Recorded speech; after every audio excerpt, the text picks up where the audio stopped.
Voilà, voilà.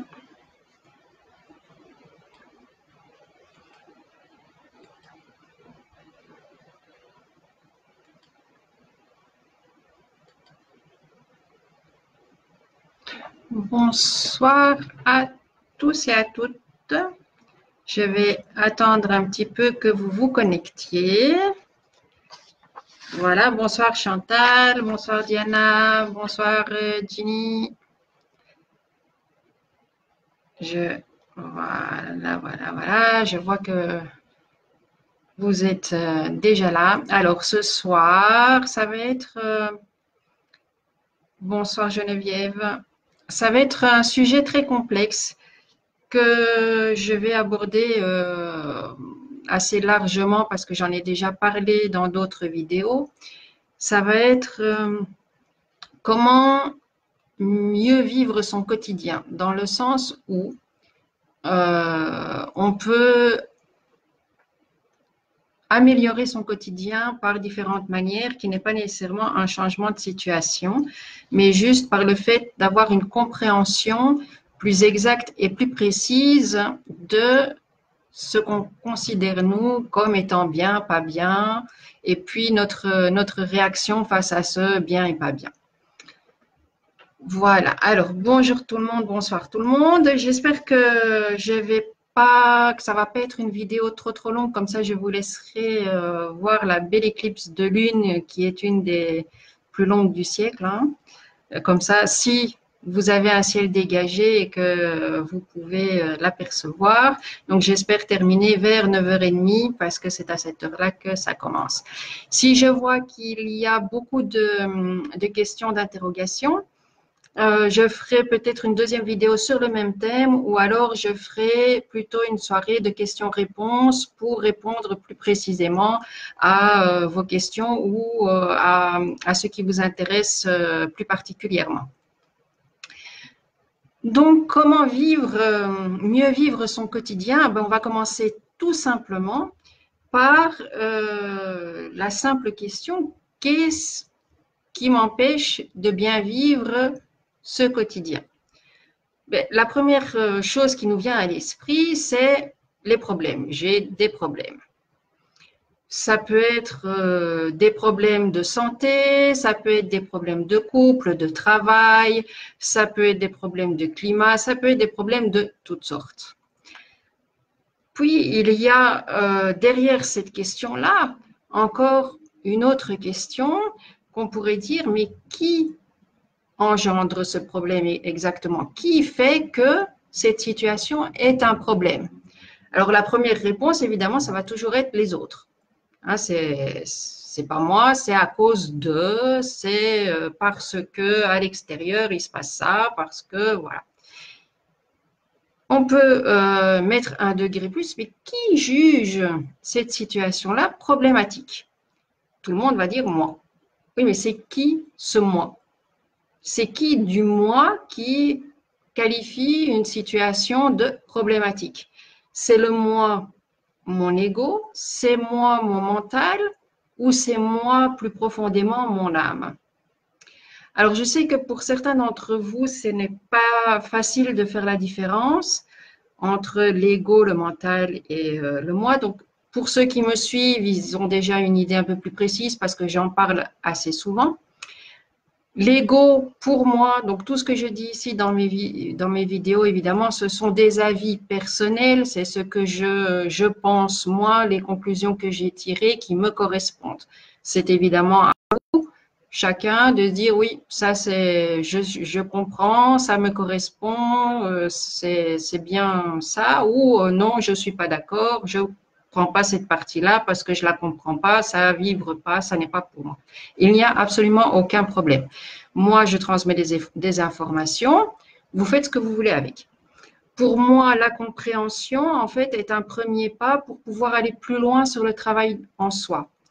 Pourquoi? Parce que notre société se base presque uniquement sur tout ce qui est mental et tout ce qui est compréhension. Donc, on va partir de ce que tout le monde connaît et ce que tout le monde travaille. Cet ego, donc, c'est quoi? Alors, cet ego, en fait, c'est une construction, je dirais presque artificielle, que l'on se fait d'une image parfaite de soi. C'est-à-dire que depuis tout petit, on va avoir les critères des parents, des professeurs, puis en grandissant, ça va être du patron, du conjoint, des enfants, qui veulent de nous une personnalité parfaite. Et cette personnalité parfaite, elle doit avoir un certain comportement, entre guillemets, parfait. Donc cet ego, ça va être un masque, ça va être un rôle que on va se créer et qu'on va essayer de faire correspondre à une certaine perfection. Alors, ce qui est difficile dans l'ego, c'est que cet ego a de grandes difficultés d'accepter l'imperfection. Donc, d'accepter ses défauts. Les qualités, il n'a aucun problème. Les défauts, il a un problème à les accepter. Quand on lui dit c'est pas bien, tu es nul, tu es pas capable et tout ça, il va se sentir blessé. Pourquoi? Parce que ça correspond pas à son image de perfection. Donc, c'est bien de s'en rendre compte. Pourquoi? Pour justement l'identifier, savoir, ah tiens, j'ai une réaction comme ça c'est plus mon ego qui parle, donc je vais agir là-dessus. Ou bien, ah, c'est peut-être quelque chose que je dois travailler parce que ben, ça ne me correspond pas, ça me dérange quand je réagis comme ça. Donc, quand je me dis moi-même, tiens, j'ai une drôle de réaction, c'est pas normal comme je réagis, c'est déjà clair qu'il y a une prise de conscience que je peux agir. Donc, c'est bien d'identifier donc cet ego, non pas pour le supprimer, parce que c'est absolument pas le but. Au contraire, il peut nous aider à nous améliorer, mais à l'identifier pour justement avoir conscience de qui de nous à cet instant-là prend l'ascendant, prend l'importance dans la situation. Donc ça, c'est évidemment très brièvement. Hein. L'ego est bien plus complexe que ça. Ensuite, nous avons le mental. Le mental, c'est quoi? C'est tout ce qui est basé sur les connaissances, les réflexions, les apprentissages. En fait, c'est la petite roue qui tourne sans cesse pour trouver des argumentations, pour se justifier, pour donner un jugement, pour imaginer, pour amplifier une situation. Et ce mental est très, très important parce que si il est bien compris et qu'il est bien géré, il peut nous aider à nous dépasser et à être exactement qui on est. Le gros problème, c'est que l'ego, lui, va s'en servir aussi du mental pour justifier toutes ses actions et toutes ses réflexions. Ce qu'il faut bien savoir, c'est que dans la société actuelle, on est depuis tout petit habitué à faire fonctionner notre mental, ce qui fait qu'on n'arrive plus à le contrôler. Et c'est ça qui donne plein de problèmes parce qu'il s'emballe, lui, il connaît pas de pause, il a toujours un problème, il a toujours une question, il a toujours un raisonnement à faire, il veut toujours savoir pourquoi, il veut toujours aller plus loin. Donc, si on n'apprend pas à le modérer, à lui faire des pauses, à diminuer dans ses réflexions, on est dans un envahissement permanent de pensées qui nous épuise tout simplement. Donc là aussi, hein, par des méthodes qui vous correspondent et que vous trouvez agréables et adaptées à votre personnalité, trouvez des méthodes pour diminuer ce flux de pensée et pouvoir trouver des pauses dans ce mental. Pourquoi? Parce que la troisième partie de notre personne qui est l'âme ne va pouvoir s'exprimer et ne va pouvoir monter et dire ce qu'elle a à dire que si le mental et cet ego sont en repos. Hein? Donc, l'âme est une petite voix qui va pouvoir s'exprimer uniquement quand on va lui donner la possibilité de s'exprimer et quand on va pouvoir l'entendre. Or, on ne peut pas l'entendre s'il y a notre ego qui dit moi je, moi je, moi je. S'il y a le mental qui dit oui, mais si, mais a toujours ses raisonnements et à raisonner, l'âme ne va pas pouvoir dire ce qu'elle a à dire. Donc, il faut vraiment distinguer, comprendre ces trois parties pour agir là où ça nous intéresse, c'est-à-dire pour mieux vivre notre quotidien. Comment on peut reconnaître le mental? C'est très très simple. Le mental, ça va être souvent avec des si. Hein? Donc notre ego, c'est moi je suis blessé, moi je réagis pour rendre à l'autre ce qu'il m'a donné. C'est dans la réaction, c'est dans la réciprocité, donc ce fameux œil pour œil, dent pour dent. Celui qui n'accepte pas qu'on le diminue, ça c'est l'ego. Le mental, ça va être avec les si. Oui, mais si j'avais agi autrement, oui, mais si j'avais pas été là, oui, mais si cette personne n'avait pas fait ça. Pourquoi? Parce que justement, c'est vraiment dans sa construction et dans son raisonnement et dans son imagination, son amplification, qui va mettre tous ces si en route et qui va soit appuyer l'ego pour lui dire t'as raison parce que et il va justifier, mais il peut être très utile par rapport à notre âme parce qu'il peut nous donner aussi toute la motivation qu'on a besoin et les solutions dont on a besoin pour exprimer vraiment qui on est. Donc ça, je dirais que c'est une base de départ qu'il est très important de comprendre qu'on ne veut absolument supprimer aucune partie, mais plutôt bien les comprendre, les distinguer pour pouvoir prendre le meilleur de chaque partie. Hein, donc, il ne faut pas dire, ah oui, mais moi, je ne veux plus avoir d'ego, ou moi, je vais mettre mon mental hors circuit. Non, il faut savoir vraiment prendre des pauses et apprendre à les reconnaître, justement, parce qu'en les reconnaissant, on va pouvoir mieux agir. Alors, ensuite, on parle bien sûr de situation problématique. Alors, cette situation, c'est qui dit que c'est problématique? Mais ça va être soit notre âme, soit notre ego, soit notre mental. Pourquoi? Parce que la situation en elle-même, la situation, elle n'est jamais problématique. Nous, la manière dont on la voit, dont on la perçoit, dont on la juge, elle devient problématique. Mais en fait, une situation est tout simplement. Elle n'est jamais bonne, elle n'est jamais mauvaise, elle est. C'est important à bien comprendre ce mécanisme-là parce que ça permet justement de renverser la manière dont on voit la situation. Si une situation qu'on juge mal, qu'on arrive à comprendre qu'en fait cette situation, elle est tout simplement et que c'est nous qui mettons ce mal sur la situation, on peut très bien se dire que si on arrive à la voir d'un autre point de vue ou de la regarder autrement, elle va plus être mal, mais au contraire, elle peut avoir du bénéfice et elle peut être bénéfique. Alors, c'est évidemment facile à comprendre et très difficile à mettre en pratique. Pourquoi? Parce que notre cerveau a été programmé à très souvent à ne voir que le mal ou à dire le mal, à être tout le temps, depuis l'école par exemple, à être dans des jugements où on exclut tout ce qui est mal. Et le positif, le bien, est très peu mis en valeur. Donc, dans notre mental, lui, qu'est-ce qu'il prend? Il a appris tout ce qu'on lui a donné le plus, c'est-à-dire souvent les jugements négatifs, les punitions, tout ce qui est oui, mais c'est pas bien, oui, mais ça, tu peux pas être comme ça parce que tu es puni, parce que ça va pas, parce que voilà. Donc, lui, automatiquement, il s'est créé cette routine-là de retenir tout ce qui va pas.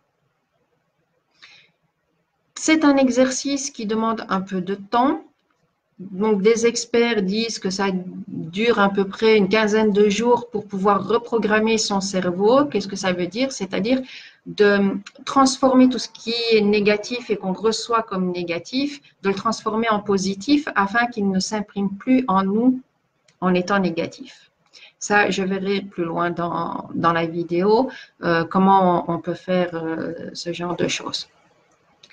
Alors, on revient à la notion de bien et de mal. Je disais, une situation est bien ou est mal. Comment ça se fait qu'on la juge bien ou mal? Tout simplement par l'apprentissage. Un enfant, un bébé, lui, il ne connaît pas une situation qui est bien ou qui est mal. Il apprend. Il apprend par l'éducation. C'est le premier truc, par l'éducation. Alors, je vais vous donner un exemple, comme ça vous allez bien comprendre. Un petit enfant qui frappe son petit frère ou sa petite sœur, la petite sœur va avoir mal, ou le petit frère va avoir mal, il va pleurer, les parents viennent, qu'est-ce que tu as fait? J'ai rien fait, si, il m'a tapé. ah, c'est pas bien, tu peux pas faire ça, les parents se fâchent, ils vont peut-être le punir, ça va pas. En étant plus grand, il va peut-être être tapé, il va se rendre compte qu'en fait, ça fait mal.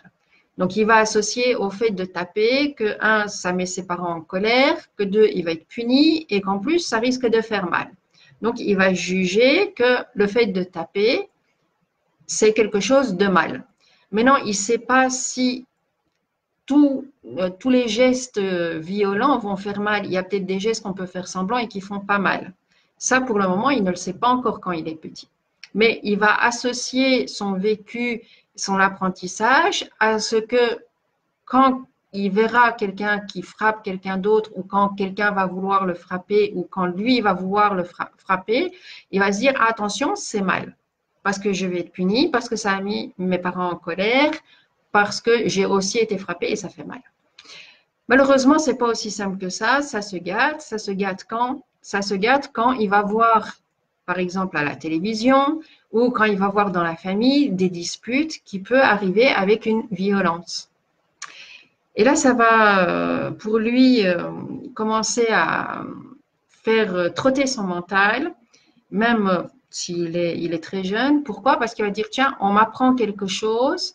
Là, par exemple, si ça se passe dans la famille, il va aller demander, mais enfin, pourquoi tu frappes maman ou pourquoi tu frappes papa ou le petit frère? Un des deux va dire, ah, c'est rien, surtout si c'est des adultes, ah, c'est rien. L'autre va dire, ah oui, mais tu sais, elle a dit ça, ça se fait pas, ou elle a fait ça se fait pas. Donc, il va avoir des justifications. Là, qu'est-ce que l'enfant va comprendre?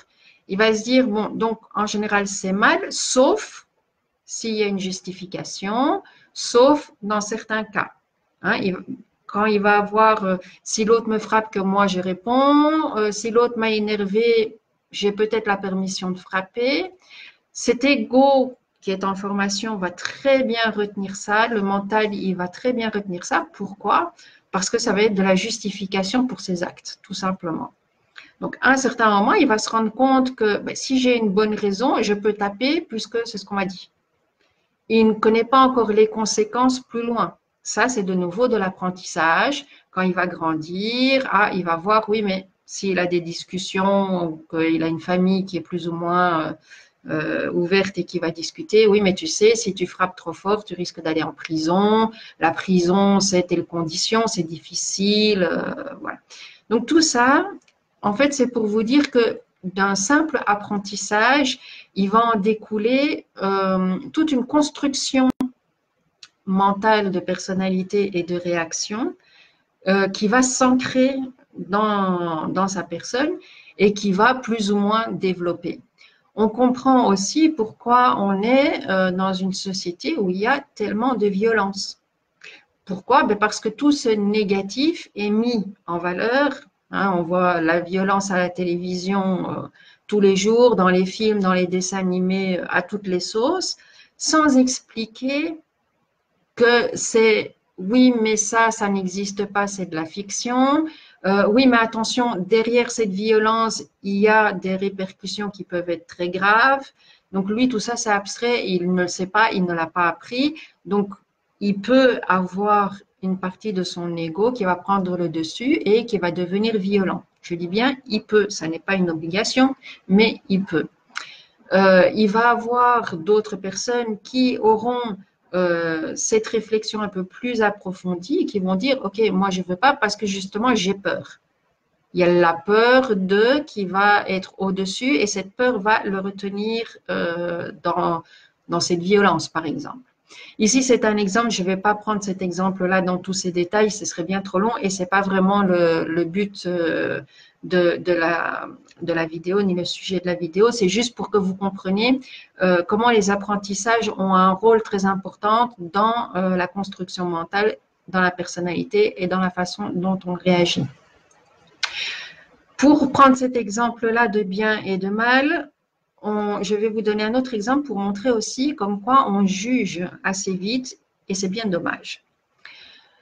Alors, on prend par exemple de nouveau quelqu'un qui tape quelqu'un d'autre, mais on se trouve sur la rue et on voit deux personnes qui se battent. Alors forcément, la première réaction qu'on a, c'est quoi? Ah, mais celle qui est en train de taper l'autre, c'est pas bien. C'est lui, c'est de sa faute. alors qu'on ne connaît rien du tout à la situation. Donc attention, bien sûr, on ne devrait pas en arriver là. Bien sûr que le fait de taper sur quelqu'un, c'est mal. On devrait intervenir, bien que, voilà, de nouveau, la peur et tout ça, on veut pas trop, hein, on se préserve parce que l'ego, il a peur d'être blessé, donc il va pas se mêler à des choses qui le regardent pas. Le mental, il va justifier pour qu'on n'intervienne pas, donc les gens n'interviennent pas. Je suis pas du tout là pour dire qu'il faut laisser les gens en train de se battre et laisser tranquille, pas du tout. C'est juste dans le sens de dire, attention, ne jugeons pas. Juger, ça veut dire vraiment cataloguer quelqu'un. Ah oui, mais toi, tu es le mauvais et l'autre, c'est le bon. Alors qu'on n'en sait rien du tout. Peut-être que la personne qui est à terre et qui se fait taper dessus, elle a déjà donné 3 coups de poing dans le ventre à l'autre. Mais on n'était pas là, on ne sait pas. Peut-être aussi que cette bataille a un sens qui est, ou un apprentissage qui est de réveiller l'autre et de se dire, oh, toi, tu dois plus te laisser faire. Toi, tu dois apprendre à te rebeller. Ou toi, tu dois apprendre, regarde, tu te fais taper dessus, tu dois fuir ce genre de personnes ou tu dois sortir de ce genre de cercle parce que ça ne te correspond pas, ça va se terminer mal. Réagis. Hein, donc, ça peut être une leçon aussi. Ça peut être aussi quelque chose qui a commencé bien avant et qui est arrivé à son apogée juste au moment où vous arrivez. Tout ça pour vous dire que le fait qu'on juge rapidement n'est pas une bonne chose parce qu'on ne connaît pas les détails de la situation. C'est pour ça que d'un côté, on peut trouver le mal, celui qui tape sur la personne, c'est mal. Mais si on connaît les fonds de l'histoire, ben le mal, il est peut-être partagé et il est peut-être des deux côtés. Alors, on peut arriver à une autre situation qui est... J'ai cru que la vidéo s'était coupée, mais je vois que ça fonctionne toujours. Qui est qu'on aurait tendance à encourager quelqu'un à partir d'une situation qui est très délicate pour elle. Je vous donne un autre exemple. Une femme que je connais, paralysée, en fauteuil roulant, 3 enfants, mariée. Son mari la trompe, parfois il part 15 jours sans revenir. Et quand il a bu un peu plus que raison, ça lui arrive de l'abattre. Évidemment, le premier réflexe qu'on a, c'est pourquoi tu ne quittes pas ce genre de type? Regarde, tu as plus de difficultés qu'autre chose. Moi, j'ai juste écouté la personne en lui disant, bon, ben, tu as sûrement une raison. Pourquoi? J'ai quand même demandé pourquoi. Je ne l'ai pas encouragé à partir, rien du tout. Je lui ai dit, pourquoi tu restes? Qu'est-ce qui se passe? Et en fait, ce qui m'avait frappé chez cette personne, c'est que c'était quelqu'un de très, très lumineux. Une personne douce, patiente, avec beaucoup, vraiment, on voyait pas une lumière qui sortait d'elle, mais c'était quelqu'un de, comment on dit, de lumineux. Et elle m'a dit, écoute, je sais que je ne dois pas partir, c'est mon chemin, c'est là, et pour le moment, je sens que je dois rester. Oui, ok. Bon.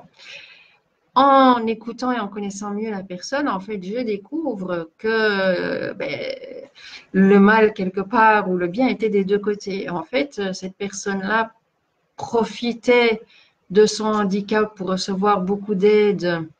Et elle prenait même ça comme une excuse parce qu'à un certain moment, j'ai dit, tu sais que toi, tu pourrais marcher. Enfin, on m'avait donné cette vision-là, en train de marcher. Elle me dit, oui, j'en suis consciente. Et sous-entendu, le jour où je remarche, je me retrouve toute seule. Donc, c'est vrai que c'est très délicat. Elle profitait un peu de cette situation parce qu'elle savait que par le fait qu'elles sont handicapées avec 3 enfants, ça a attiré la sympathie. Elle recevait beaucoup d'aide de l'extérieur. Alors, ça n'excuse pas évidemment le comportement de son mari, bien sûr. Par contre, par rapport à son mari, elle n'était pas... elle savait le provoquer aussi. Hein, voilà, donc il y avait des fautes des deux côtés. C'est pour ça qu'il ne faut pas juger trop vite. Donc, ici, ce que je dis, c'est vraiment ce que j'ai constaté, ce qu'on m'a raconté, enfin, ce que cette dame-là m'a raconté. Parce que chacun a son chemin de vie, chacun ressent ce qu'il a à vivre. Et cette femme-là, c'était vraiment son chemin d'âme. Donc, c'est un chemin difficile, un chemin où elle avait le choix, toujours, elle a toujours eu le choix de rester, le choix de partir, le choix de rester en fauteuil roulant ou d'essayer absolument de mettre toute sa volonté pour marcher. Elle avait complètement le choix. Donc, ça ne demande pas toujours un jugement ni un encouragement dans un sens ou dans l'autre. C'est vraiment être dans l'écoute et ici, plus personnellement, à notre écoute pour se dire, bon, est-ce que j'étais au bout de la situation? Est-ce que cette situation-là qui m'est pénible est vraiment si pénible que ça? C'est qui de moi qui dit que c'est pénible? C'est mon ego parce qu'il a été blessé et qu'il est dans une zone d'inconfort? Ou bien est-ce que c'est parce que c'est mon mental qui, lui, s'imagine que ailleurs c'est toujours mieux et que j'ai droit à toutes les merveilles du monde parce que je suis, ça c'est le mental? Ou bien est-ce que c'est l'âme qui dit, OK, là, la situation, tu as vraiment compris tout ce que tu avais à comprendre, maintenant il est temps d'aller chercher ailleurs. C'est pour ça que je vous ai dit, c'est important de connaître la différence entre votre ego, votre mental et votre âme. Parce que chacun va vous parler d'une certaine manière et ça va vous guider dans la manière aussi de voir la situation. C'est qui met le jugement, enfin, c'est qui de vous qui met le jugement sur la situation.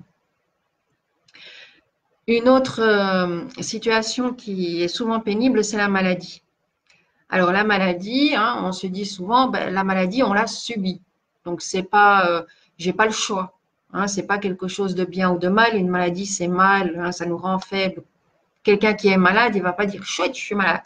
Tout le monde est d'accord là-dessus. Le seul problème qu'on a, c'est qu'on ne comprend absolument pas ce qu'est la maladie. Pour ceux qui suivent les articles que je fais sur mon site, sur zenlumierevie-simple-site.com, j'ai fait une série d'articles sur les raisons de la maladie. La maladie, c'est un signal du corps qui montre qu'il y a un point faible qui attire notre attention, il y a un manque d'énergie sur quelque chose de précis. Très souvent, il y a une origine émotionnelle. Il peut évidemment avoir, ça n'est pas que émotionnel, il y a aussi des facteurs extérieurs à nous et encore. Moi, je pars du principe que pour qu'une maladie s'installe, il y a obligatoirement une faille énergétique. La faille énergétique, c'est-à-dire un point faible dans nos énergies qui a été mis là souvent par nos croyances, par notre mental, par un ego, toutes des pensées qui sont en disharmonie par rapport à ce que nous sommes et qui ont laissé la possibilité à la maladie de se manifester. Chaque maladie a un message assez précis pour ceux qui étudient un peu ça et qui nous fait, normalement, elle devrait nous faire réagir et nous faire comprendre où est notre problème. Alors, ça peut être une maladie qui se déclenche, par exemple une grippe, un rhume. Hein. Bien sûr, nous, le réflexe qu'il y a, c'est hop, médicaments, on va lutter contre les symptômes, on va lutter contre la maladie, on ne va pas faire avec, on ne va pas se dire, ah, attends, j'ai ça, mais pourquoi ça s'est déclenché? J'ai peut-être dit quelque chose. Tout ce qui est au niveau de la gorge, c'est souvent des mots qu'on n'arrive pas à dire ou des mots qu'on a du mal à avaler, qu'on n'arrive pas à digérer, qu'on n'arrive pas à exprimer ce qu'on ressent par rapport à ça. Donc, c'est des signaux comme ça. Une fois qu'on a compris, très souvent, au bout de quelques heures, voire le lendemain, la maladie, elle n'est plus là. Pourquoi? On remercie, on dit, ah, voilà, c'était ça le message que vous voulez m'envoyer. OK, j'ai compris. Ça n'est pas évidemment suffisant de dire, ah oui, j'ai compris. Je vais essayer de changer ou je vais voir, est-ce que dans le changement, c'est un changement de comportement, c'est juste un changement de compréhension, c'est un changement d'attitude, ça peut être beaucoup de changements. Mais la plupart des maux et des maladies, ça ne vient que d'une fragilité des énergies qu'on peut tout à fait reconstruire parce que notre corps est absolument exceptionnel et se régénère, évidemment à son rythme. Pour ceux qui le savent, j'ai fait une vidéo là-dessus. Donc, suivant les organes, il y a un rythme précis, mais tous les organes ont la possibilité de se régénérer. Si on prend conscience un peu de la façon dont on se nourrit, si on se respecte un petit peu dans notre corps qui a besoin d'un minimum d'action pour bouger, pour que toutes les articulations soient en action, tout ça, sans forcer, donc toujours garder un certain équilibre en comprenant bien le message et en pouvant changer ce qui ne va pas, la maladie va disparaître assez vite ou on va pouvoir guérir de la maladie, que ce soit avec un traitement ou par soi, beaucoup plus rapidement que ce qui est normal. C'est pour ça que on voit certaines maladies qui sont graves comme des cancers, comme on peut voir des diabètes qu'on dit que ce sont des maladies incurables, guérir. Donc, supprimer des médicaments et ne plus avoir aucun symptôme de la maladie. Tout ça, pourquoi? Parce qu'on aura compris le véritable message et on changera notre attitude ou on changera notre façon de voir et de comprendre. On fera avec la maladie et on ne luttera plus contre, ce qui va réharmoniser toutes nos énergies. Et une fois que nous avons des énergies équilibrées, harmonisées, les faiblesses ne passent plus. Alors, il y en a qui vont dire, oui, oui, mais la maladie, c'est aussi dû avec les vaccins, par exemple, avec des médicaments, avec la pollution, avec… Ouais, je ne suis pas tout à fait d'accord là-dessus. Pourquoi? Parce que si c'était vraiment le cas, tout le monde aurait exactement les mêmes maladies. Or, ce n'est pas le cas. Puisque tout le monde, par exemple, en France, est exposé aux mêmes pollutions, au même virus. Hein, la France, même si c'est un grand pays, c'est pas si grand que ça, donc les virus circulent quand même. Or, on voit jamais une ville entière avec 100% de malades de la même maladie. Pourquoi? Parce que justement, chacun, avec sa faiblesse, laisse entrer ou pas cette maladie-là. Alors, la faiblesse, c'est évidemment les énergies. Les énergies de quoi? Ça peut être de la croyance, ça peut être des peurs, ça peut être, parce que j'ai parlé de comportement, mais il n'y a pas que. Hein, par exemple, quelqu'un qui, des tout petits, par exemple, avec les grandes chaleurs qu'il y a maintenant, je vais prendre un petit exemple, un enfant, ça va courir dans tous les sens, qui transpire ou pas, lui, il ne s'intéresse pas, il court, il aime bien, il joue, il s'amuse, c'est bon. Maintenant, s'il y a une maman qui est un peu peureuse et ah oui, mais ne reste pas comme ça transpirer, tu vas avoir des courants d'air, tu vas tomber malade, tu vas avoir une pneumonie, tu vas avoir ça, ça va créer un climat déjà de peur. Il va voir que sa maman le change 3-4 fois par jour, il va voir qu'elle dit oui, mais attention, les courants d'air et tout ça. Donc, ça va installer une croyance et un climat de peur qui va nourrir ou pas étant plus grand. Donc, il va pouvoir se dire, parce que ça dépend un peu de la sensibilité de la personne, en grandissant, de se dire, ah oui, mais attention, parce que maman, elle me disait que je risquais ça, je risquais ça. J'ai peur de cette maladie-là ou pas? Si j'ai pas peur, bon, je verrai bien, je vais voir est-ce que c'est vrai, est-ce que c'est pas vrai, on verra bien. Et en général, ça va passer, il ne sera pas malade. Mais s'il va se dire, ah oui, mais c'est vrai parce que tiens, j'ai peut-être un rhume, ah, je commence à être malade. Hop, la faille est créée et là, effectivement, il va pouvoir être sensible à ça. C'est une sensibilité qui se crée justement par un affaiblissement des énergies. Aussi, on le sait, hein, ces énergies, la plupart du temps, c'est le mental qui les harmonise, ainsi que son ressenti, les émotions qui les déséquilibrent ou qui les équilibrent.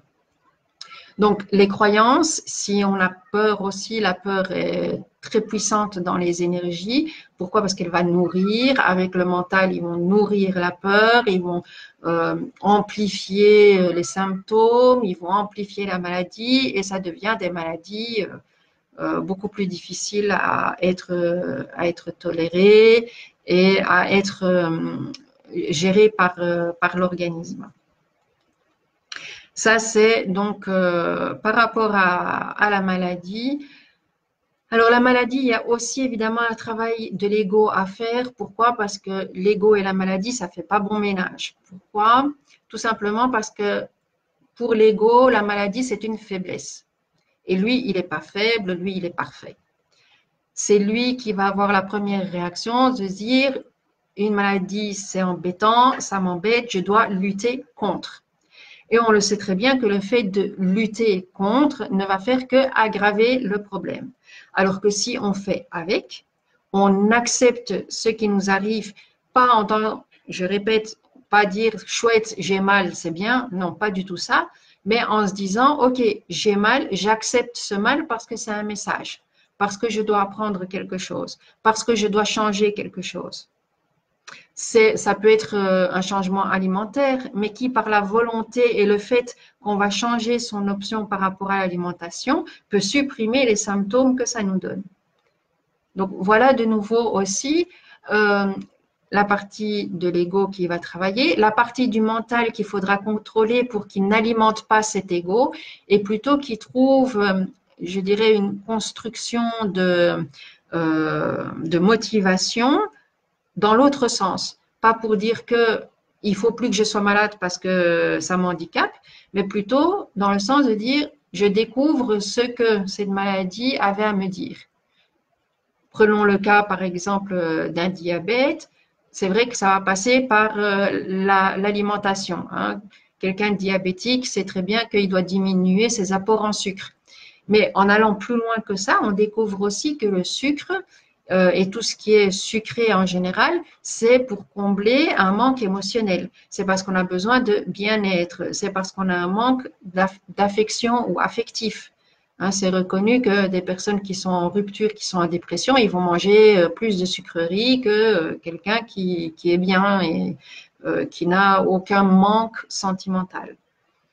Donc, en sachant qu'il va devoir changer son alimentation avec le sucré, il peut peut-être aussi se rendre compte que, ah oui, mais attends, parce qu'en fait, ça cachait ça, je prenais à telle période de la journée et pas à telle autre, ou bien, ah, je peux remplacer ça par ça et en fait, je me sens très bien.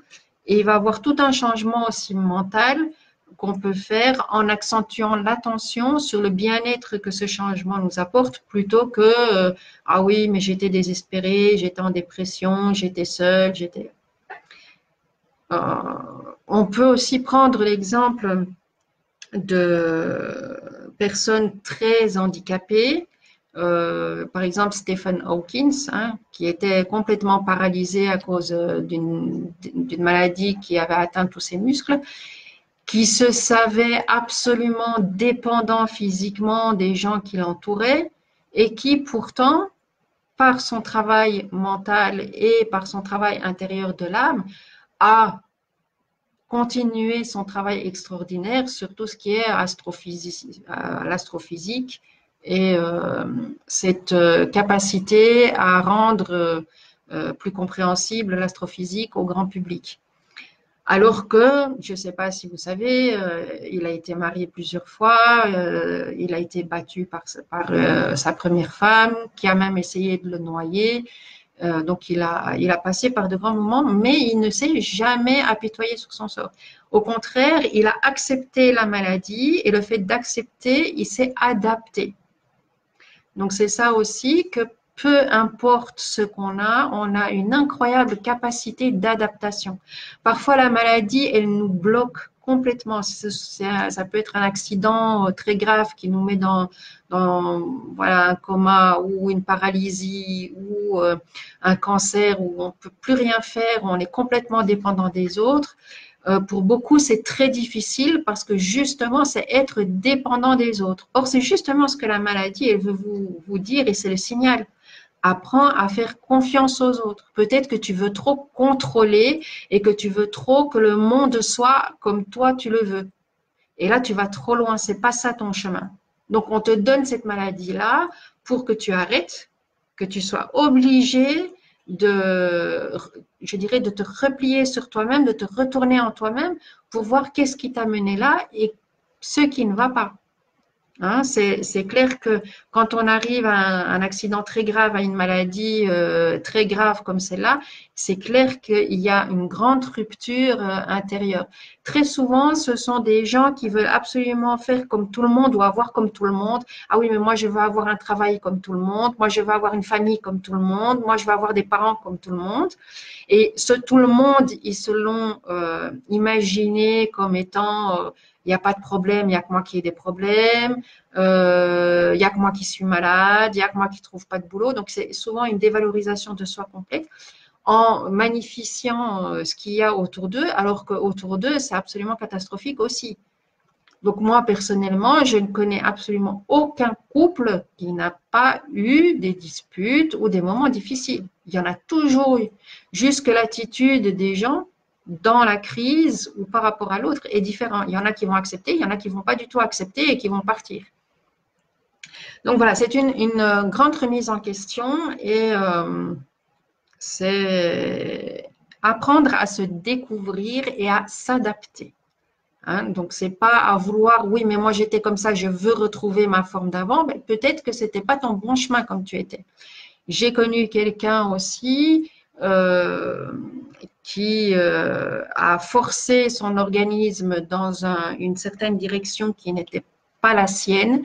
Donc, sa santé lui avait déjà donné des alertes comme quoi elle devait diminuer le rythme, qu'elle devait s'accorder un peu plus de temps. Elle n'a pas fait. Elle s'est retrouvée en urgence en plein milieu de la nuit à l'hôpital avec opération de la colonne vertébrale. Euh, Elle s'est rétablie, l'opération s'est bien passée. Une semaine après, hop, elle refaisait des exercices pour marcher. Et au lieu de comprendre qu'il lui fallait du temps, voilà, elle voulait, oui, mais avant je marchais autant, il faut retrouver marcher autant. Et elle marchait kilomètres, toujours à essayer de retrouver ses performances d'avant.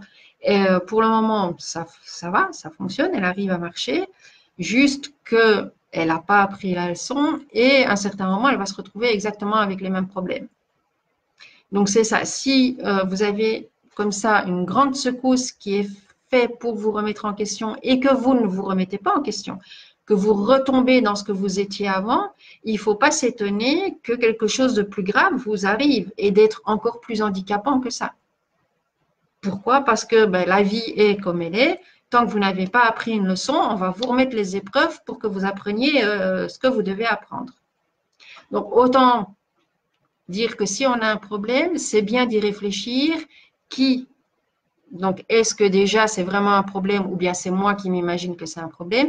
Est-ce que le problème, il est de quelle nature? Il est absolument infranchissable, ce qui dit que infranchissable, ça n'existe pas. Il y a toujours une solution. Soit on peut encore attendre un peu, on peut encore apprendre et la situation est encore tolérable. Soit il y a un changement de comportement qu'on doit avoir et là, ça change tout de suite.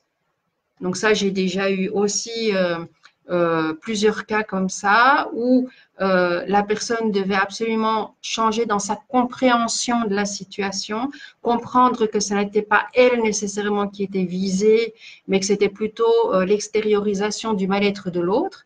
À partir de ce moment-là, elle a eu un changement de comportement et en une semaine, les gens autour d'elle ont commencé à changer radicalement de comportement aussi. Donc, comme quoi tout a vraiment une importance dans cette compréhension et dans le temps, accordez-vous le temps justement pour faire cette démarche-là. Encore une situation où on dit que c'est problématique et que ça nous cause des problèmes, c'est le décès de quelqu'un. Le décès de quelqu'un de proche. Alors, ce décès, ce départ de personne, est vécu généralement très douloureusement, difficile. Il y en a qui n'arrivent pas à s'en remettre. Premièrement, il y a déjà une cause de l'apprentissage ou du manque d'apprentissage. Ça dépend comment on voit la chose. Pourquoi? Parce qu'on a appris, il y a quelqu'un qui part, quelqu'un que tu aimes bien qui part, c'est une séparation. Donc, elle va plus être là, c'est fini, on est séparés, on ne pourra plus communiquer, elle ne pourra plus m'apporter ce qu'elle m'apportait. Du point de vue physique et matière, c'est tout à fait vrai, mais derrière ça, il y a autre chose. Et on pourrait se demander, déjà par nous-mêmes, est-ce que nous sommes uniquement l'autre physique? Si on réfléchit un petit peu plus loin que ça, automatiquement, on va dire non, parce qu'on a une pensée. La pensée, elle n'est pas physique. Hein, la pensée, elle n'est pas le corps. Quand je dis par rapport à la pensée, ben déjà dans la pensée, nous avons notre ego, notre mental et notre âme. C'est des niveaux différents, c'est je dirais des niveaux, tout est dans la même personne, mais disons que c'est pas le même mécanisme et il n'y a rien de physique, c'est pas quelque chose de palpable, hein. Tout le monde est d'accord là-dessus. Donc, quand le physique il disparaît, est-ce que cette pensée, cette personnalité, cette manière d'être, elle disparaît? Non. Maintenant, on commence à en avoir la preuve avec tous les témoignages de personnes qui ont eu des EMI, des END, ça dépend comment on appelle ça. Ceux qui font aussi des voyages astro en conscience, ceux qui arrivent à faire, à voyager dans les annales akashiques. Enfin voilà, il y a de plus en plus de possibilités où on montre bien que le corps, une fois qu'il s'arrête, une fois que c'est la mort, il y a quelque chose qui subsiste. Pour ceux qui doutent et qui ne croient pas, je conseille plusieurs personnes, vidéos, livres, tout ça. Il y a le réanimateur anesthésiste Jean-Jacques Charbonnier, qui a fait des livres là-dessus, qui fait pas mal de vidéos là-dessus. Il y a le journaliste Félix, comment il s'appelle? Aïe, aïe, aïe, j'ai oublié, j'ai un trou de mémoire. Je vous mettrai ça en lien après. Qui a écrit aussi un livre pour voir si les médiums c'était des charlatans ou pas des charlatans par rapport à son père qui est mort, et il a bien découvert qu'il y a effectivement possibilité de voyager par l'esprit sans que la matière voyage avec. Donc tout ça pour vous dire que la mort n'est pas une séparation définitive et irrémédiable. Il y a quelque chose qui subsiste. On peut recevoir des messages de nos défunts. Évidemment, il faut savoir les recevoir, il faut savoir être ouvert, les accepter, parce que si on met le mental, il va toujours essayer de trouver une explication, même s'il n'y a pas d'explication. Donc moi-même, je l'ai vécu plusieurs fois et parfois on a beau chercher des explications, on n'en trouve pas.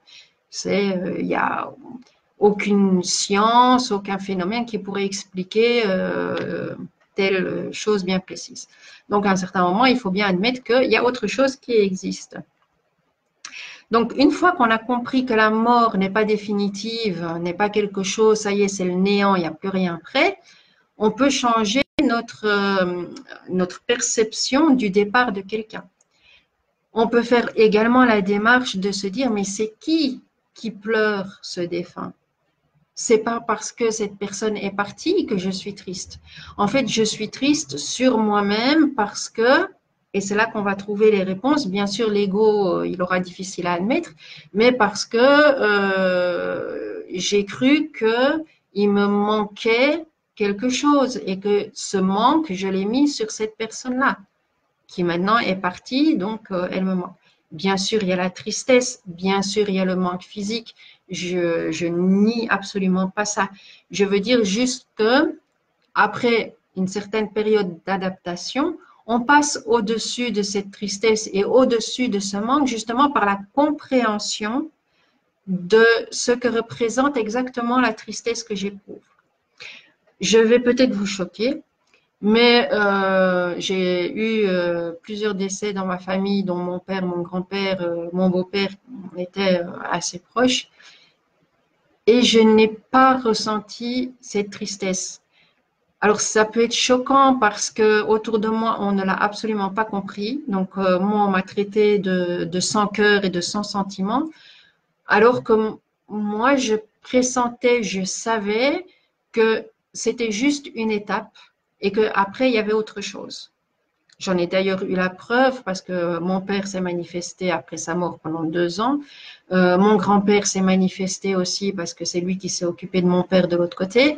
Euh, voilà, donc au fond de moi, je savais très bien que cette mort-là n'était pas une fin, donc je n'ai pas ressenti. Bien sûr, j'étais triste, bien sûr, ils m'ont manqué, mais c'était pas cette tristesse et cette dépression qu'il peut avoir chez certaines personnes qui n'arrivent pas à passer, à faire leur deuil, comme on dit. Hein?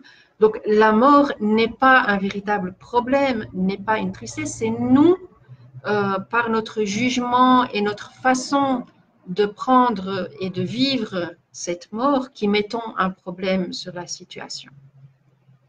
Et en fait, c'est à peu près comme ça pour toutes les situations qu'on pourrait dire problématiques. Hein, la situation en elle-même n'est pas problématique, c'est nous qui en faisons un problème. C'est nous qui, par notre façon de voir, de juger et de peut-être aussi de ce qu'on voudrait de l'extérieur, on dit que ça devient un problème. Alors, pour en revenir un peu à cette logique-là, on peut faire un exercice de se dire, bon, maintenant je suis dans une telle situation, j'en vois pas le bout, je vois pas de solution, euh, il faut faire une pause. Au plus vous allez vous accrocher dans une situation problématique, au plus vous allez l'alimenter par le mental et au moins vous allez trouver de solutions. Donc, quand vous ne trouvez absolument pas de solution ou que vous n'arrivez pas à voir la situation sous un autre angle, forcez-vous à penser à autre chose. Allez vous promener, lisez un livre, faites un dessin mais qui vous demande la concentration, où vous devez compter des points, des lignes, pour vous occuper le mental, pour que ce mental vous empêche de penser à ce problème. Et vous allez voir, d'ailleurs, ça vous est déjà arrivé, vous cherchez un nom, vous ne le trouvez pas. Vous allez penser à autre chose ou faire autre chose. Ah oui, mais tu sais, ce que je cherchais tantôt comme nom, c'était ça.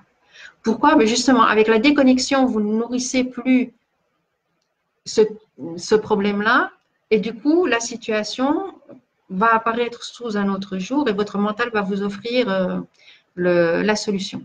Le mental, l'intuition, vous pouvez appeler ça comme vous voulez. Donc, le regard différent sur la situation est très important. Dites-vous aussi, par exemple, dire, OK, cette situation-là, moi, je la vis, mais maintenant, si c'est le voisin d'en face qui regardait la situation, qu'est-ce qu'il verrait, lui?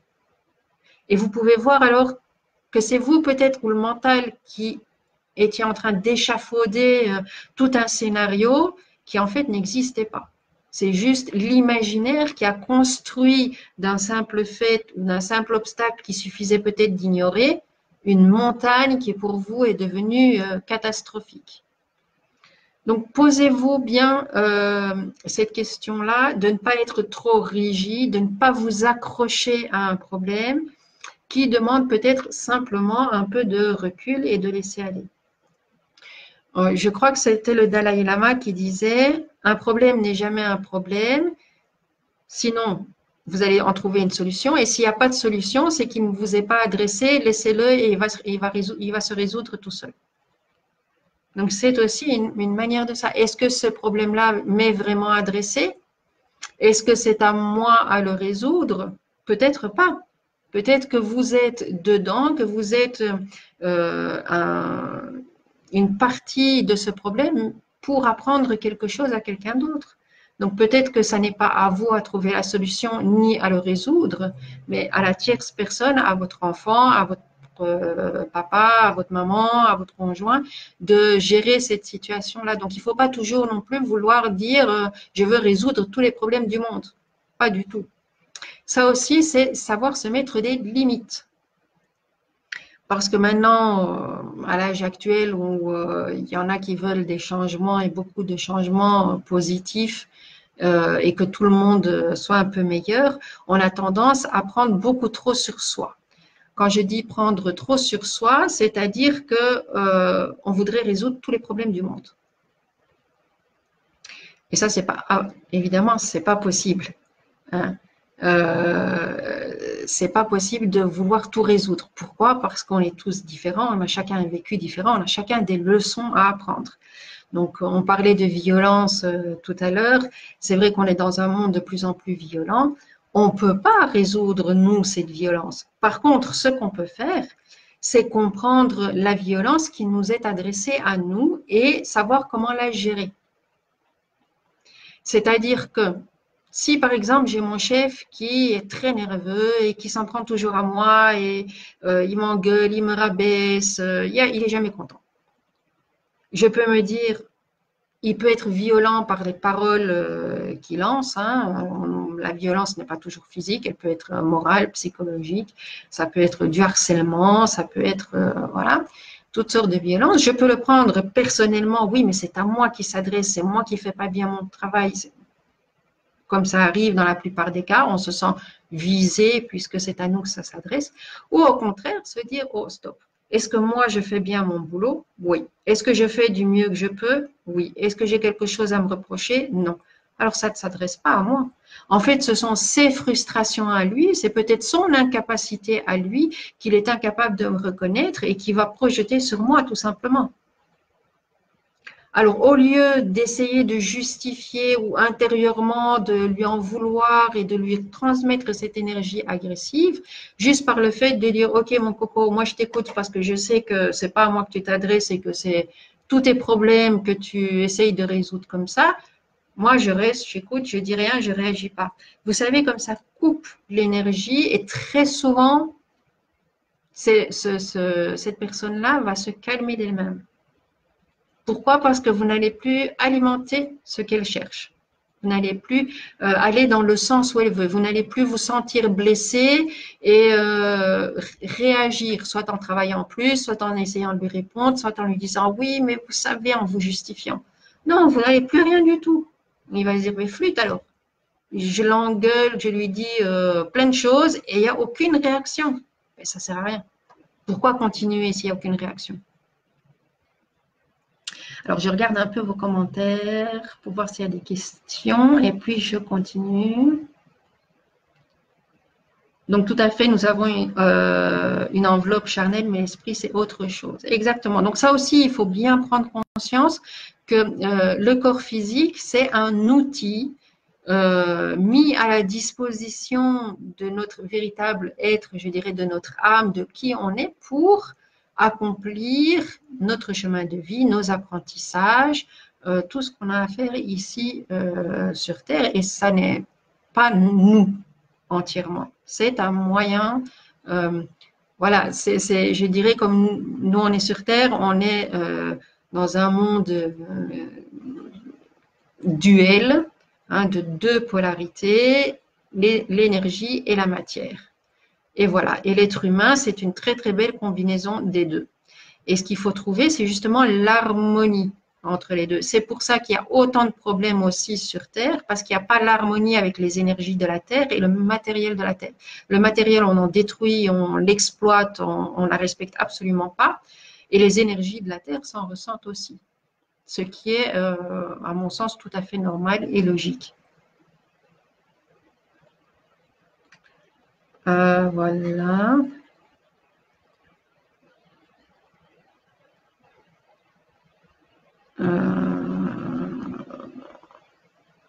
Oui, ben voilà, oui. Donc, je vois, donc il n'y a pas beaucoup de commentaires par rapport à, donc au décès, c'est vrai que c'est une attitude. Alors, c'est aussi le problème d'éducation par la religion. La religion n'a pas tellement donné une idée exacte de ce que c'est la mort. Je prends par exemple la religion catholique. Où elle a un peu inculqué ce truc, oui, mais si tu es gentil, tu vas au paradis, tu as le droit d'aller au paradis. Si tu es méchant, tu vas aller en enfer. Donc tout le monde s'est imaginé, le paradis c'est super beau, tout le monde il est beau, il est gentil, et l'enfer, tout le monde brûle, c'est les pires atrocités. En fait, c'est pas tout à fait ça. De l'autre côté, on continue dans les énergies qu'on était ici. Alors, oui, on peut dire qu'il y a un paradis, mais le paradis, c'est suivant nos énergies. On est quelqu'un de lumineux, de bon, on va continuer là-dedans.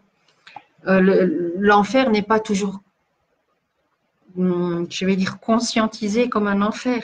Pourquoi? Parce que ça correspond simplement à l'énergie de la personne.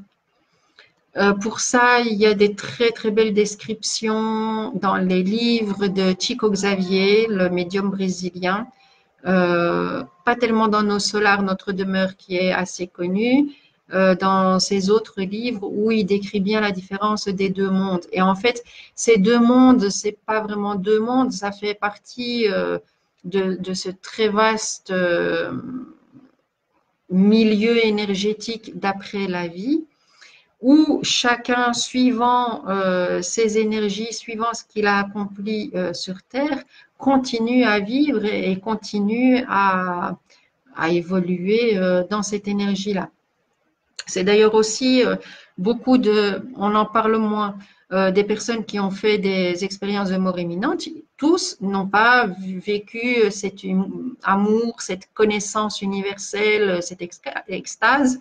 Il y en a qui ont vécu des choses pas très très roses, hein. Donc avec de la violence, avec un endroit très terne, presque caverneux, pas de lumière, et tout ça. Pourquoi? Parce que ça correspondait à l'énergie qu'ils avaient à ce moment-là. Tout ça pour vous dire que l'enfer et le paradis, en fait, c'est une construction artificielle. Euh, il y a effectivement des énergies plus basses et il y a des énergies plus hautes. Mais la personne qui va dans une énergie basse était déjà dans une énergie basse ici. Hein, vous imaginez bien que un meurtrier en série qui n'a absolument aucune compassion, aucune tristesse et qui n'a aucune conscience de ce qu'il a fait, va aller de l'autre côté dans la même énergie qui va être une énergie lourde, une énergie sombre. Lui, il va pas s'en rendre compte. Il a connu que ça n'est que ça. Il ne sait pas ce que c'est l'amour, la paix, le respect de l'autre, la tendresse. Donc, c'est pour vous dire que le décalage n'est pas aussi brusque et n'est pas aussi strict comme on l'a appris. Donc, de là aussi, il y a tout le concept de la mort qui est complètement différent et qu'on devrait apprendre un peu différemment pour pouvoir le vivre, je dirais, le mieux possible. Je ne sais pas si vous avez déjà des questions. Voilà, non, apparemment non. Donc, je vais continuer. Alors, tant que je parle de livres et tout ça, si à propos des maladies, savoir la signification des maladies, je vous recommande le livre de Jacques Martel, qui est le grand dictionnaire des malaises et des maladies, où il explique plus ou moins pour beaucoup de symptômes une origine émotionnelle avec éventuellement des phrases à répéter pour comprendre d'où vient le mal et pouvoir l'accepter et changer d'attitude et ainsi diminuer les symptômes. Il y a aussi les livres de Michel Odoul. Il a fait 2 ou 3 livres qui commencent par Dis-moi où tu as mal et après je te dirai ce que tu as ou dis-moi quand tu as mal parce qu'il y a aussi des cycles et ça se répète et suivant que ça se répète, ça peut être une autre signification. Il y a le docteur Hammer qui a fait un livre où on dit c'est la nouvelle médecine germanique qui est aussi très intéressant sur les origines émotionnelles. Alors, il y a une autre explication là par un neurologue qui est le docteur Pierre-Jean Thomas Lamotte qui a écrit un livre Et si la maladie n'était pas un hasard. Et là, c'est un peu plus, je dirais, une approche scientifique où par son expérience en neurologie, il a remarqué que la répétition de frustration, en fait, la première fois que ça se manifestait, ça créait une faille. Et à un certain moment dans la vie de la personne, il y allait avoir le même sentiment, mais dans une autre situation qui allait apparaître et qui allait déclencher euh, la maladie en soi. Donc ça c'est les bon il y en a beaucoup d'autres hein, beaucoup d'autres livres. Je vous dis ceux qui m'ont pour moi interpellé et qui m'ont le plus intéressé. Alors nous avons un gros travail à faire dans notre société qui est apprendre le calme et apprendre à se retrouver. Alors souvent, on se dit, se retrouver, c'est égoïste. Non.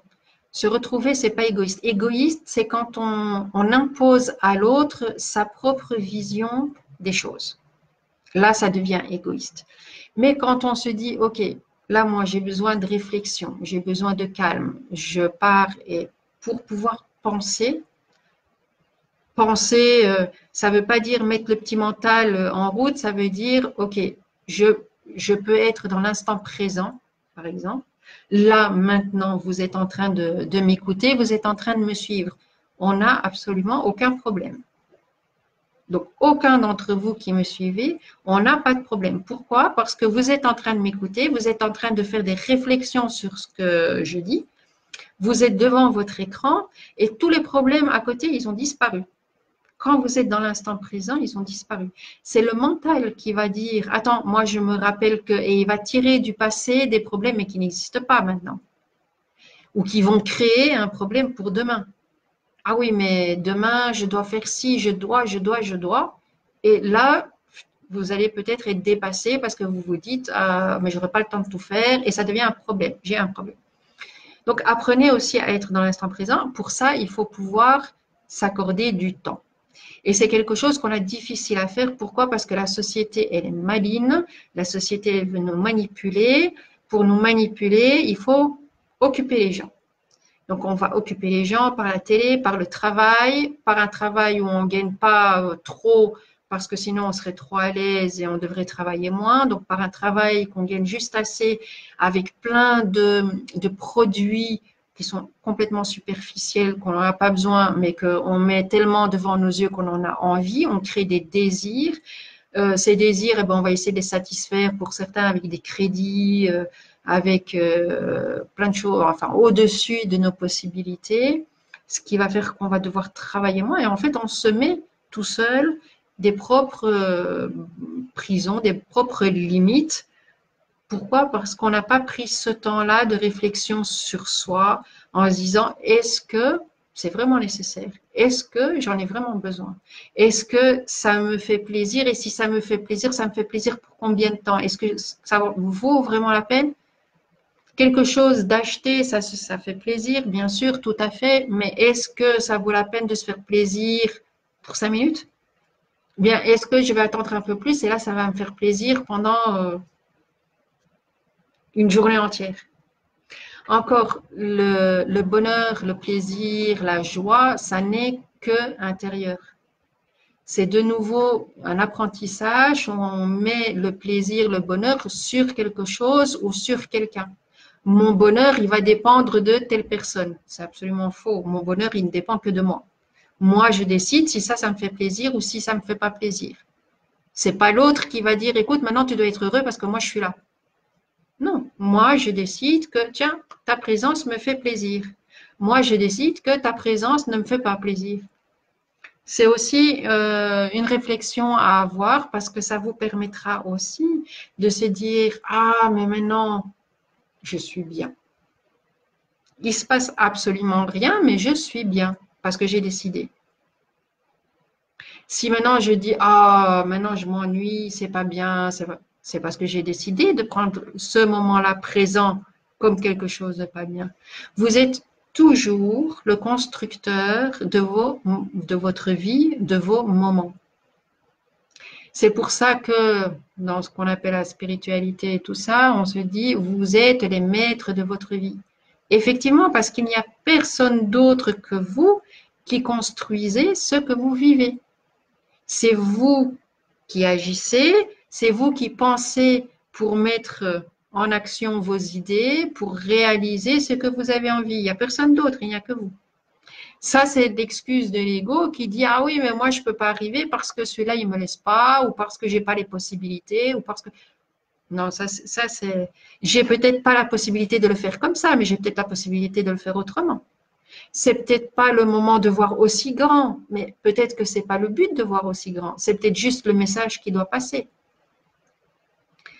Donc, on peut se rendre compte que, en comprenant tout ça, on est absolument maître de tout ce qu'on vit.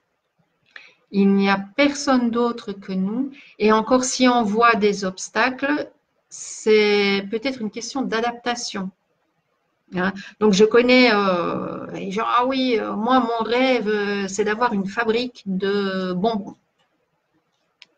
Oui, ok, c'est très bien. Mais tu es au chômage, ton mari n'a pas de travail, ta fabrique de bonbons, c'est pas ça. Est-ce que tu es sûr que c'est là-dedans que tu vas trouver ton bonheur? C'est dans ta fabrique de bonbons? Mais non, c'est parce que j'aime bien chez moi faire des bonbons et tout le monde, ils aiment bien. Ah, ça, c'est pas du tout la même chose déjà. Donc, tu aimes bien faire tes bonbons et que les gens soient satisfaits. Bon, alors, qu'est-ce qui te fait le plus plaisir et qu'est-ce qui te satisfait le plus plaisir? Le fait de faire les bonbons ou le fait de voir les autres qui sont contents de ce que tu leur donnes? Mais très souvent, c'est le fait de voir les autres heureux de ce que tu peux leur donner. Mais alors, ça change parce que c'est peut-être pas nécessairement tes bonbons qu'ils aiment bien, c'est peut-être juste le fait de l'échange, parce que c'est un moment convivial, parce que c'est un moment où vous pouvez discuter, parce que c'est un moment d'échange que tu n'aurais peut-être pas ailleurs. Donc, c'est ça aussi. On va se limiter et dire, ah oui, mais je pourrais jamais réaliser mon rêve parce que j'ai pas les moyens. Alors qu'en fait, ton bonheur, il n'est pas du tout là où tu penses être parce qu'il n'est pas dans ta fabrique de bonbons et il était juste dans le partage. Il faut peut-être, voilà, ça c'est la façon de voir de plusieurs manières, de plusieurs côtés, en nous aussi, d'où se trouve le réel bonheur et la réelle joie. Tous ceux qui sont arrivés à un travail assez profond, je dirais, sur eux, trouvent leur bonheur et leur joie partout. Pourquoi? Parce qu'ils se sont très bien rendus compte, ils ont très bien conscientisé qu'il n'y avait que leur jugement sur les choses qui faisait que c'était bien ou pas bien. Qu'ils ont la capacité de dire à un problème, écoute, toi, tu as un problème, je ne veux pas m'en occuper maintenant parce que je n'en ai pas envie, tout simplement, parce que je n'ai pas la tête à ça, parce que ça peut être aussi de se dire, OK, je dois y penser, j'y pense à un moment où je suis calme et tranquille, et comme ça, je vais vite le résoudre. Ou bien, quelle possibilité j'ai pour le résoudre? Il y a toujours une solution. Quand on me dit, il n'y a aucune solution, je ne sais pas du tout, je suis dans une impasse parce qu'il n'y a absolument aucune solution. Non, c'est que vous n'avez pas regardé le problème dans son ensemble. Toutes les situations qui se présentent, ils ont une solution. Ce n'est pas nécessairement la solution qu'on voudrait. Parfois, ça demande de se séparer de certaines choses, je dirais de faire un sacrifice, mais c'est souvent un apprentissage, comme quoi il y a beaucoup de choses qu'on croyait absolument indispensables qui ne sont pas du tout indispensables et quelque part la vie nous oblige à nous séparer. Si on fait le travail convenablement, on va se rendre compte que ce n'est pas du tout un malheur. Au contraire, on va en ressortir grandi parce que ça nous a appris plein de choses sur notre capacité à faire face, notre capacité à trouver la solution, notre capacité à remonter quelque chose de difficile, à découvrir nos propres forces, notre propre ténacité, une motivation parfois qu'on ne pensait pas du tout être la nôtre. Aussi une reprogrammation du cerveau. Apprenez à positiver. Alors, comment on fait positiver? Il dit, ah, ça c'est le vieux truc, mais pourtant, j'arrive pas. C'est vrai que c'est on dit une gymnastique de l'esprit parce que c'est je dirais un déclic à avoir. Et au début, ça demande de l'attention et ça demande un petit peu d'effort. Quand on nous dit ah oui, mais t'es nul, toi tu sais rien, t'es vraiment pas capable, on le prend, donc le cerveau il va dire ah oui, mais je suis nul, je suis pas capable, on me l'a déjà tellement répété, il va finir par le croire. Le cerveau, enfin par le croire, il comprend pas vraiment le pas capable ou le non. Lui, il va comprendre ça va ou ça va pas, c'est dans une bonne énergie ou pas dans une bonne énergie. Comment on peut être positif là-dedans? Tout simplement en se disant, OK, je ne suis peut-être pas aussi intelligent pour le faire d'une manière rapide, mais j'ai peut-être ma propre manière pour le faire. Je peux peut-être pas le faire aussi vite que toi, mais j'arriverai à le faire à mon rythme. Ou bien, ah, mais c'est vrai, tu es plus capable. Comment? Fais-le. C'est pas une, ça c'est l'ego de nouveau qui dit, ah oui, mais je dois absolument le faire parce que c'est mon travail. Ben non. Peut-être que ça n'est pas moi. Voilà, moi, je suis douée plus pour autre chose. Toi, tu es doué pour ça. Donc, c'est pas vraiment mon travail, c'est ton travail. Fais-le. Quand on dit, bon, ça arrive souvent pour les enfants, quand on dit, ah oui, mais ne mets pas ça là, regarde, t'es vraiment bête, tu vois pas que là, ça va pas. On dit pas, mets plutôt ton verre à tel endroit. Au lieu de dire, écoute, regarde, si tu mets ce verre-là, je risque de le faire tomber, on peut se couper, on peut se faire mal. Si tu le mets là, il est à la bonne place, il n'y a personne qui se fait mal. C'est tout à fait une autre énergie qui en sort et c'est tout à fait un autre apprentissage qui va être gardé aussi. Comme je disais, lutter contre quelqu'un qui veut arrêter de fumer, par exemple, ou qui veut manger un peu moins. Ça sert à rien de dire je ne veux plus fumer, c'est pas bon la cigarette, arrête de fumer. Il va rien comprendre. Tout ce qu'il va retenir, c'est fumer, c'est ne pas fumer, fumer, c'est pas bon, pas positif. Par contre, si vous dites, ah oui, mais j'aimerais bien respirer à plein poumon, j'aimerais bien me ressentir de nouveau en pleine santé, là, ça va vous motiver pour arrêter de fumer. Si c'est quelqu'un qui mange beaucoup, qui a quelques kilos à perdre, elle se sent lourde et tout ça, c'est pas en disant, oui, mais tu dois manger moins, fais attention, prive-toi, ça sert à rien. Mais dire, oui, mais si tu te sentirais plus légère, si tu arriverais, regarde à faire ne fût-ce que tel exercice et que tu améliores, tu en fais 2, 3 de plus tous les jours. Ça, c'est une autre motivation. Alors, positiver aussi dans le sens où on vous demande, bah, comment ça va aujourd'hui? Oh, ça va pas. Oh, je me sens pas bien aujourd'hui. De nouveau négatif et le corps, il va imprimer cette énergie de négatif. Par contre, si on dit, bah, ça pourrait aller mieux, c'est autre chose. Ah oui, mais il pourrait faire encore plus beau. C'est mieux que, oui, mais il fait moche. Je ne sais pas si vous saisissez la différence qu'il y a. Hein. Tout ça, donc, ce sont des petites astuces, je dirais, à avoir pour transformer, ne plus avoir les ne pas et les négatifs, mais plutôt en transformant, en disant la même idée, mais avec une autre énergie qui va tout à fait motiver et qui va s'imprégner. Et au bout de 2 semaines, le cerveau aura pris cette habitude-là et va changer ses propres énergies. Ses propres énergies vont s'équilibrer et du coup, ça va être une meilleure santé aussi qui va s'imprimer. C'est automatique. N'oublions pas que nous sommes un tout. Hein, nous sommes un tout énergétique, nous sommes un tout physique qui doit composer avec l'extérieur. C'est pas l'extérieur qui nous est imposé, c'est nous qui acceptons certaines choses ou qui n'acceptons pas certaines choses de l'extérieur. Et c'est suivant comment on prend les facteurs extérieurs qui vont nous affecter ou pas nous affecter. C'est pour ça qu'il y a des personnes qui sont tout le temps malades parce qu'elles prennent tout. Hein, ce sont des personnes qui prennent tout très personnellement, qui sont très très sensibles, qui se sentent affectées de tout, qui ont, je dirais, un ego à fleur de peau. Et alors qu'il y en a d'autres qui sont en pleine forme. Pourquoi? Parce qu'elles ont tout simplement décidé de ne pas prendre tout personnellement. De dire, moi, ça ne m'affecte pas. Pas que je suis indifférente, juste que j'ai décidé que ça ne m'affecte pas. C'est une protection qu'on se met. Exactement comme Amédée dit, regardez le problème et laissez venir la solution. La solution, elle vient toujours. Il y a toujours une solution. Ce n'est pas nécessairement là maintenant. Très souvent, ce n'est pas non plus celle qu'on veut. Hein, parce que parfois, on se dit, il suffit de penser et ça va se réaliser. Ou faites une prière et demandez ce que vous voulez, on va vous le donner. Faites attention là-dessus aussi, tant que j'y suis. Pourquoi? Souvent dans nos prières, on ne fait pas de précision. C'est-à-dire, je voudrais être en pleine santé, redonnez-moi la santé. On ne dit pas quand. Là, je suis malade, je veux être en pleine santé maintenant. On ne dit pas quelle maladie. ah, ben en fait j'ai un problème d'ouïe, j'ai ma vue qui baisse, j'ai mal à un pied parce que je me suis tordu le pied et en fait la plus grosse maladie qui vous embête vous, c'est je sais pas, le mal au ventre que vous avez depuis midi.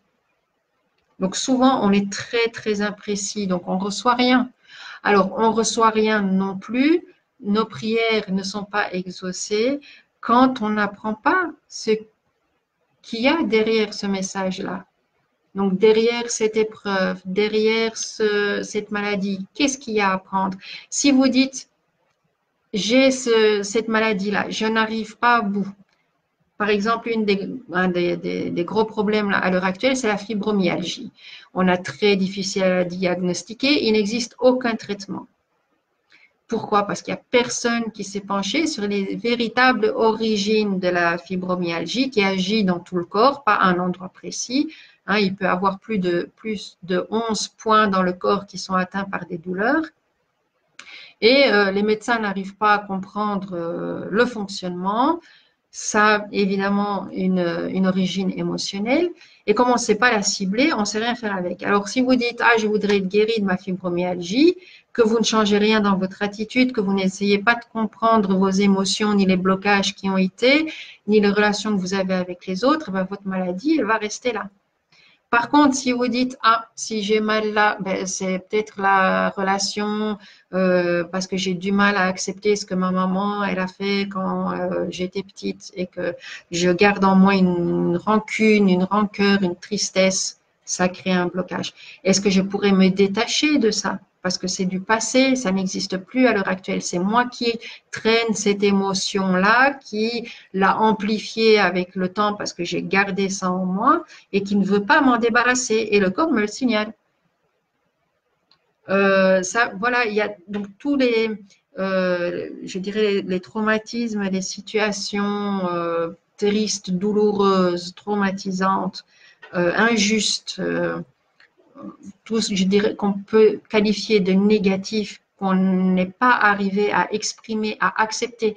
Pas à accepter dans le sens, oui, c'est bien que ça m'est arrivé, et pas du tout. Dans le sens où ça m'est arrivé, ça devait se passer comme ça, je ne pouvais rien y changer, puisque ce qui est passé, on ne peut rien y changer. Donc, l'accepter dans ce sens-là. Dans le sens que, OK, j'ai quelque chose à apprendre de cette situation-là, elle est passée. Maintenant, il est peut-être temps que je passe à autre chose, que j'oublie, non, que j'accepte tous mes sentiments négatifs de tristesse, de rancœur qui font partie du passé. Et maintenant, je ne veux plus les traîner avec moi. Pourquoi? Parce que ça m'a aidé à être qui je suis aujourd'hui. Et le qui je suis aujourd'hui veut se détacher de ce poids-là et continuer la vie comme je suis, avec la personnalité que ça m'a donné, toutes ces expériences-là. Donc, c'est l'acceptation dans ce sens-là. Parce que très souvent, on se dit, oui, mais je dois accepter comment je peux accepter le mal qu'on m'a fait. Pas dans le sens où c'est bien. Hein, quand on entend acceptation, on croit toujours que ça veut dire que c'était bien. Non, ça veut dire simplement que c'était une situation et elle n'est plus.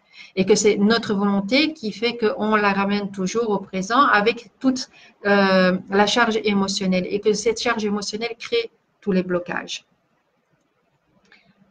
Si vous avez des questions, je réponds vite à quelques questions. Je ne vais pas vous retenir trop longtemps parce qu'il est déjà bien tard. Et